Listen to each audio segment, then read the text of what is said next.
So this is going to take us from a SQLite database out into a JSON output. And you'll see that the sample data that we're using at the moment looks a little bit like this. There are just 3 tables within this database. Obviously this is a representation of it here within Excel.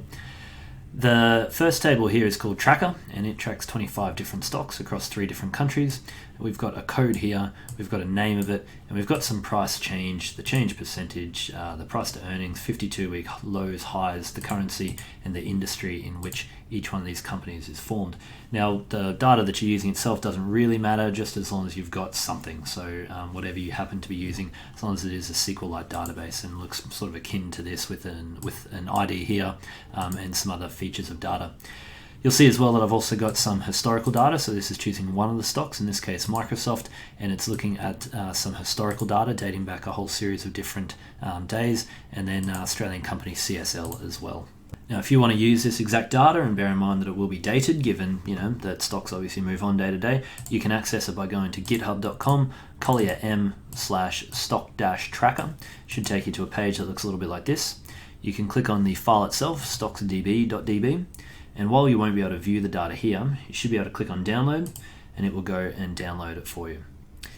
So once you've got that downloaded, you'll see that I've dumped it here into my project folder rather, here within PyCharm, and so I've got the same folder, same file here, my DB.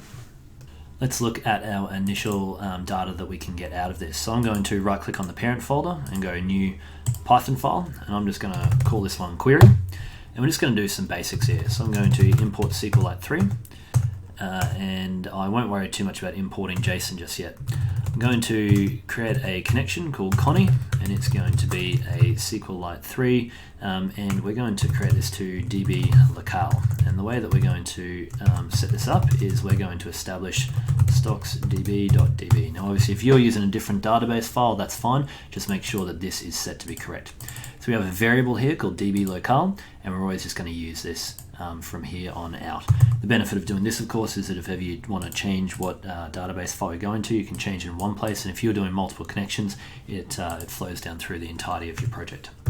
The next thing I'm going to do is I'm going to set up a cursor, except that I'm going to make sure that I spell cursor correctly, and then I'll just do a basic command, and this I'm just going to do select star from tracker. Hopefully I've got my terminology correct, and I will print c.fetch all, and we'll just make sure that we get some stuff out of this just in the first instance. Alright, and you'll see that I've got a whole stack of stuff here all within one list, and it looks like I'm getting all of my data here. Great, so this is a really good start for us. Now let's say we do want to turn this into something that will output a JSON file instead of just dumping it here into a list for us. Well, I'm going to keep my query.py file here intact, and I'm going to go right click new Python file again, and I'm going to call this one to JSON. And I'm going to copy and paste everything out of here so that I now have 2 files that are identical, but obviously we're about to go and tweak one of them. So there's 2 JSON. So the first thing I'm going to do is I'm going to import JSON here. All right? And you'll see it goes grey immediately if you're not using it, which we're about to shortly. So just to give you a basic idea about what we're going to be doing, we're going to collect the code here, and this is going to be paired with the price. So we're going to ignore all the other stuff around and just have a really, really simple JSON file to start with.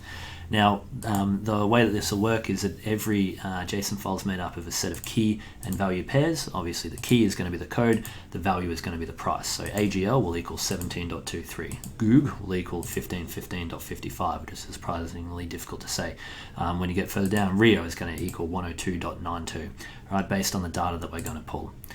Now, the easiest way to get stuff into JSON is to first pull it into a Python dictionary. And that's because a Python dictionary and JSON formats both use the same format. All right, so let's go and see how we can go about doing that. We're going to insert another line here, which is going to be SQL query, and we're going to take all of this stuff here that is our query, and we're going to paste it up in there, and we're going to make this c.execute just execute whatever this line up here is. This is just good practice for us to do so that then we can edit this line here, this variable, this string, and then it just gets dumped into here. You'll see that if I go right click run, this will pump out exactly the same thing. So what we now want to do is we just want to grab 2 bits of data, the first one being the code and the second one being the price. Now if I take these 2 and then I go about running it, you'll see that I just now get AGL with its price, Goog with its price. The problem that we have is that this is a tuple. Right? Each one of these is its own tuple, and it's all separated out, so there's a whole series, 25 tuples, all within this one list.